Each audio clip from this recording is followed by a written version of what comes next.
Ngayon, dahil magpapalit tayo ng brake pads na mas makapal na, kasi nga numipis na siya, di ba? Ikakabit natin bago, mas makapal. Hindi mo basta-basta may papasok dyan kasi umurong na yan, nag-adjust na yan. Kaya kailangan mo ngayon itulak yung dalawang piston para magkasya yung itong bago. So, habang numinipis yung preno natin, yung level na yan, bumababa. Paunti-unti. Tapos nung kinabit nga, pinakita ko sa inyo, tinutulak ni Mang Rolly yung piston pabalik. Umaakyat na naman siya. Aakyat kami ni Sir Alex Sagada. Buti na lang, napag-usapan namin ang tungkol sa brake pads nung artist niya. Kasi manipis na raw. So napaisip din ako, silipin ko rin kaya yung brake pads ng Subaru. Ayun, manipis na pala. So, ayan, buti na lang at nagtanong sa akin si Sir Alex. So napabili rin ako. Ngayon ang binili ko itong Akebono sa Lazada kay Seiwa. Kasi yung original na asa na yun? Ito pala. Original na Subaru nasa 6,000 plus. Ito kalahati lang yung price nito eh. Mamaya i-screenshot ko dyan yung price. So ayan. Papakita lang sa amo yun.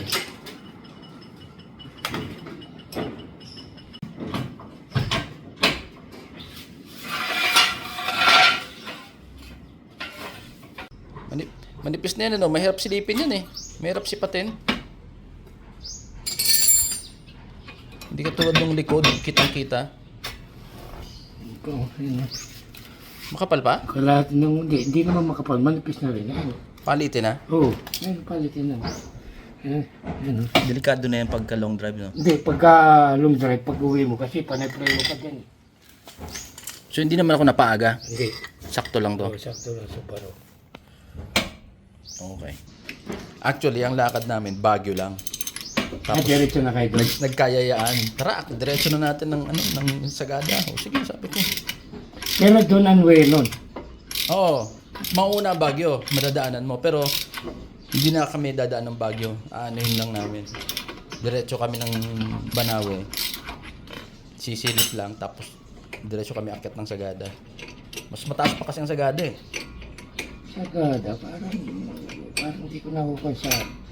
Parang hindi ko pa nakukuha yung kwan. Hindi ka pa napapadpad doon. Hindi po, Sagada. Ito yung improvised na preso ni Mang Rolly. Itutulak niya yung caliper. Yung caliper para umatras. Para matras yan. Ito. Para magkasya yung bagong brake pads. Ayan. Panay brake pads lang din yan. Eh. So, ang expectation yan, dun sa loob, sa brake, yung brake fluid mo, tataas yun. Tataas yun. Kasi naitulak Oo, na eh. tutulak niya. Ha? Hindi Subaru mismo. Hindi Subaru. Mahal masyado yung Subaru. Nasa 6,000 plus. Ito, Akebono. Japanese brand. Maganda din naman daw yan. Kalahati presyo eh. Marami rin namang gumagamit ng brand na yan. Ito, Akebono. Akebono. Original na Akebono. Ito kasi inaayawan nila, matigas daw ito eh. Sa mga local. Yung Bendix. Hindi, pati ito rin. Yung Akebono? Oo, yung inaayawan nila ito eh. Ah, talaga? Oo. Naku. Inaayawan ng mga customer ko ito eh. Lalo na yung mga dyan sa mga auto supply, binibili. Ewan ko sa ako, no? Dyan sa binili mo sa kasa. Naku. Hindi yan sa kasa. Sa auto supply din. Oo. Hindi, sa auto supply. Sa Seiwa. Ah, Seiwa. Oo. Sikat yun eh. Mga original ang mga binibenta nila. Pero syempre, ako naman nagdesisyon na yun ang kunin ko eh. Kung ano yung tsura, pareho. Parehas. Oh, Akebono. Ito Subaru. Oo. Mahal kasi, doble presyo. Parehas lang. May ano pa naman. Ito pa yung shim. Hindi, mamaya na. Nakakapit nito sa SIM nito. Yung iba nga niyan, binibili pang hiwala yung shim. Oo, yung iba may kong SIM na nito. Oo. So, ang ganda na yung original. Pareho lang naman yan, di ba? Ito na naman ito, pagkakonto para suporta dito. Para kalimbawa manipis to, nagsusuporta rin to. Akala ko, ang purpose niyan, anti-lock. Hindi, Hindi Ito. parang washer ba? washer nito, pag halimbawa manipis ito, sumusuporta rin dito para hindi lumabas ng piston. Yun ang purpose niya. Double piston. Mali sinabi ko kanina. Double piston nga pala tawag dyan. Oo, double piston to. Ito yung original. Ano, nakasulat nga namang Subaru.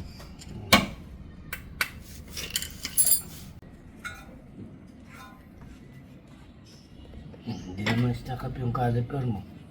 Yung caliper pin, ayun, gumagana. Smooth ano? Smooth, ayun. Saka hindi naman basta-basta kasi nakalock yun. Nakalock yung kanya. Tingin ko naman basta ang sasakyan galing sa original, galing sa stock. Basta matino ang humahawak eh. Ayun, tinuwa to. Pagka kasi, kaya lang yung iba kasi, kaya na nauubos, ito nag-i-stack up to. Mm. Hindi naglalaro. So imbis na bumitaw, sumasayad. Mm. O, kasi dapat pag bitaw mo, babalik siya. Nabalik siya, ito hindi. Pag gumaganyan-ganyan siya eh. Iba naman, double purpose, meron dito. Kaya lagyan anak na spring dito, nakaganon dalawa. Para gumaganyan. Ito sa'yo iba naman. Oo, may nakita na akong ganun. Nakita na? Oo. Sa ino pa? May sarili siyang Oo. itutulak niya. Oo. Yung iba, ewan ko may ibang mekaniko, hindi kinakabit. Ako kinakabit ko yun. Sabihin nga, wala yan. Kaya nga meron nga yun eh. Yan tulad itong ilong. Marunong pa sa engineer na nag-design no. Oo, yan tulad ng ilong pag ginawa ko isang araw. Ayun o, ito mo manipis o. Ayun o, may butas dito o. Oo. Ayun gaganyan, dalawa yan, nakaganyan yan o. Oo. Ayun o, tingnan mo, manipis na o. Tingnan mo, inabot na o. Tingnan mo, mani- ubos na ubos ano. Mas manipis pa sa akin yan ah. Ayun, ang kapalit na sa'yo ganito. Oo. Paras na isa yun sa auto mo. Grabe na, kaya sabi ko, iba, may ginagawa ako, tinatanong ko, boss, nasaan yung kwan dito? Yung caliper na spring dito ka ako?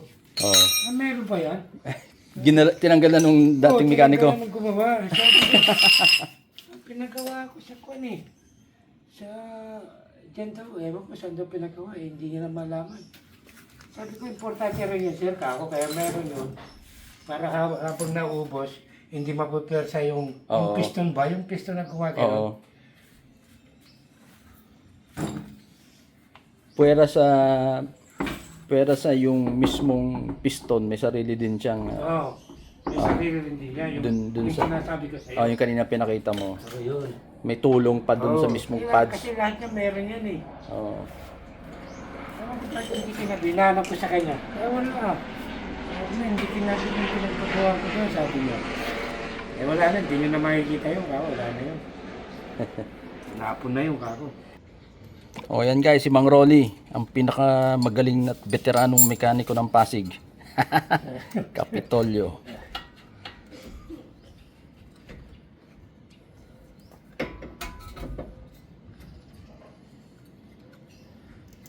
Ito nga,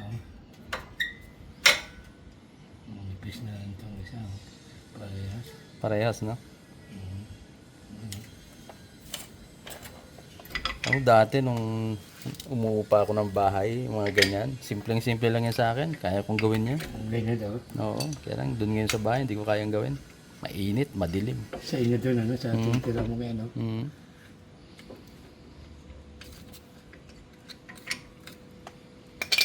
Nagpapalit nga ako ng shock absorber mano-mano. Ayan na ulit ang magic tool ni sariling gawa ni Mang Rolly na tool. Pang press ng piston. Galing no.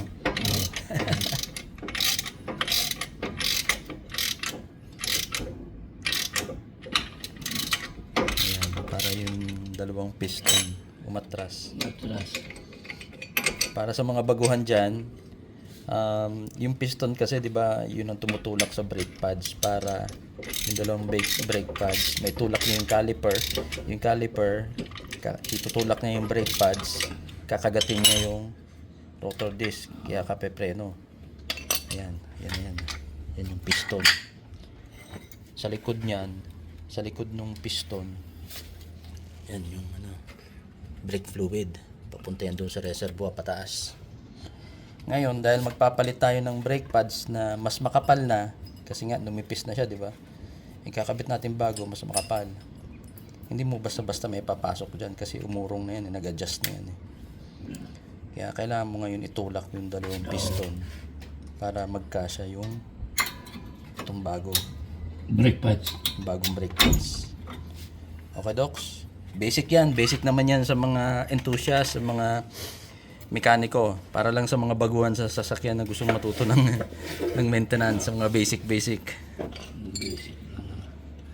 Basic lang yan kay Mang Rolly, kahit nakapikit yan. Basic lang yung mga ganito.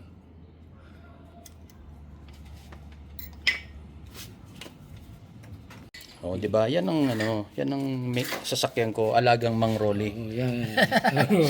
Ito, papakita ko lang sa inyo guys. Ito yung brake fluid reservoir. So yan, umakyat na yan. So yan yung isa sa mga mini-maintain natin na you always have to make sure na nasa tamang level yan. So meron yung low and high. Sisilipin nyo na lang kung saan yung level. So habang numinipis yung preno natin, yung level na yan bumababa. Paunti-unti.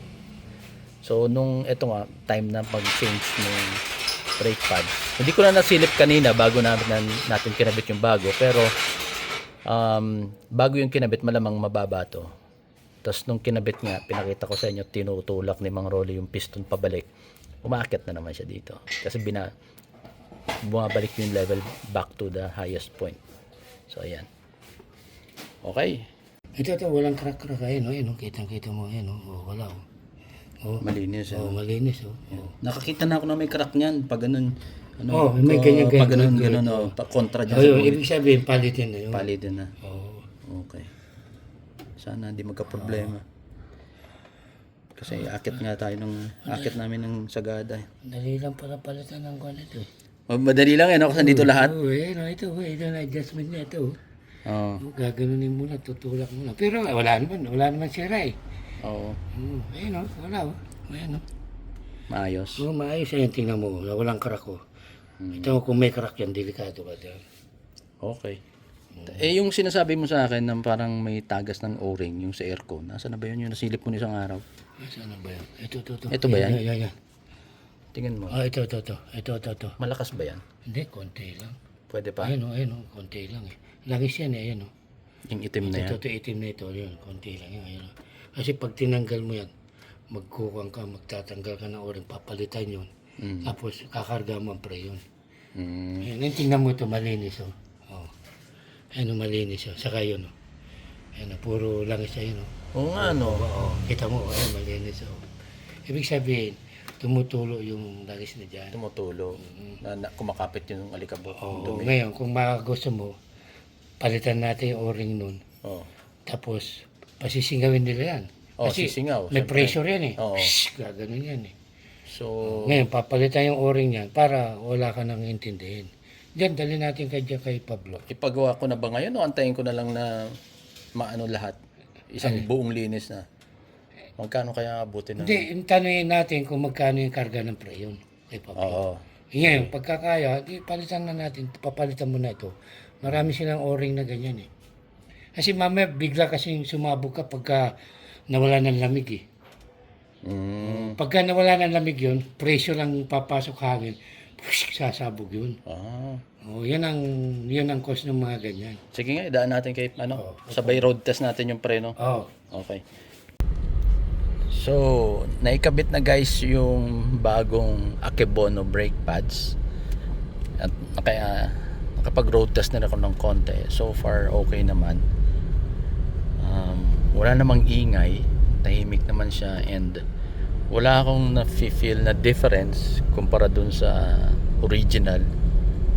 So, mukhang okay naman. Pero, medyo kinabahan ako sa sinabi ni Mang Rolly kasi hindi ko siya kinonsulta bago ko binili yung Akebono brake pads. Ang alam ko kasi sikat din yung brand na Akebono. And, well, mas sikat yung Bendix, di ba? Karamihan naman kilala yung Bendix. Pero, marami ngayon ang ayaw kumuha ng Bendix kasi daw matigas. So, alam ko magmula nung sa Starex ko, tumigil na akong bumili ng Bendix. But anyway, kanya-kanyang experience, sabi ng mga mekaniko, so nakikinig lang din ako sa kanila. So, etong Akebono, medyo na-surprise ako. I was expecting na similar to sa stock sa original. Pero sabi ni Mang Rodi, tingnan ko raw after 1 month. So, siguro, pagbaba namin, makaisang ikot kami papuntang Sagada and then pabalik ng Maynila. I think pwede nang maging basis, tingnan natin kung mag-ingay. Sabi ni Mang Rolly, mag-iingay daw. Tingnan natin. Sana hindi. Kasi binili ko kasi dahil sa presyo, half the price eh. So kuminsan hindi rin maganda yung pinipili lang natin yung mura, di ba? Anyway, para sa mga viewers natin na hindi masyadong kabisado pa yung mga basic maintenance, bakit pinag-uusapan, bakit importante na yung brake pads mo malambot, di ba? Parang pag iniisip mo, di ba mas maganda kung matigas? Ang reasoning behind that is, di ba yung kanina pinakita ko sa inyo, ito yung brake pads mo, kumakagat siya sa rotor disc. Yung rotor disc mo, dapat mas matigas siya kesa sa brake pads. Kapag ang kinabit mong brake pads matigas, mas matigas kumpara sa rotor disc, ang mangyayari, ang mag-worn out, ang ninipis agad yung rotor disc mo, and ayaw mo, you don't want the rotor disc to wear out first, kasi mas mahal yun. So mas magandang yung pads ang maupod, kumbaga. Kung napanood nyo yung sa Starex ko, sa Everest, nagpalit ako ng, pina-reface ko yung rotor disc nun, yung 4 all around, kasi nag-iingay. And yun, so yun yung reason bakit mas gusto natin na yung tamang brake pads mas malambot. Well, if you have the money, syempre palaging mas maganda kunin mo na yung original, di ba? Kasi mamaya magsisi ka. Merong iba mga mura